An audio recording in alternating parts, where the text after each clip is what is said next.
નમસ્કાર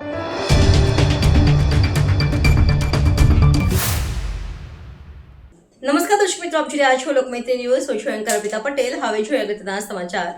છોટાઉદેપુર જિલ્લા પંચાયતમાં 20 જેટલા મધપુડા છે. આ મધપુડામાં લાખોની સંખ્યામાં મધમાખીઓ, જ્યારે કચેરીના મુખ્ય પ્રવેશ દ્વાર પર અધિકારીઓની ચેમ્બરની છતના ભાગે મધપુડા છે. આ મધપુડામાં માખીઓ ઉડે ત્યારે કરડવાની ઘટના બને તો મુશ્કેલી સર્જાય તેમ છે. અધિકારીઓએ આવા મધપુડા રવિવારની રજાઓમાં મધપુડા ઉતારી લેવડાવવા જોઈએ.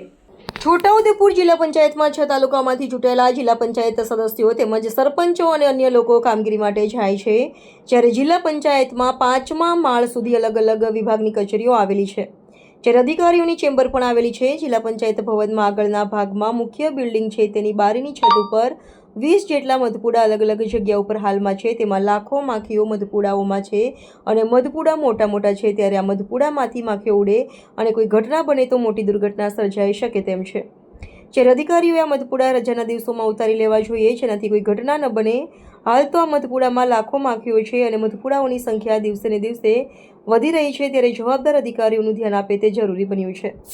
Reporter Rafiq Danivala, Lokmaitri news, Chhotaudepur. છોટાઉદેપુર જિલ્લા પંચાયત ભવનમાં જે મેઇન ગેટ છે ત્યાં 20થી વધારે મધમાખીના પૂડા આવેલા છે, ભાંભરના પૂડા આવેલા છે. ત્યારે છોટાઉદેપુર જિલ્લાના 6 તાલુકાના લોકો ત્યાં સરપંચથી માંડીને જિલ્લા પંચાયતના સભ્યો હોય, તાલુકા પંચાયતના સભ્યો હોય, બધા ચૂંટાયેલા પ્રતિનિધિ હોય, અન્ય લોકો પણ કામ અર્થે જતા હોય, ત્યારે મેઇન ગેટમાં આટલા બધા 20થી વધારે પૂડા હોય અને કોઈ દિવસ આ ભાંભરના પૂડા કોઈને કરડી જાય ત્યારે કોની જવાબદારી છે?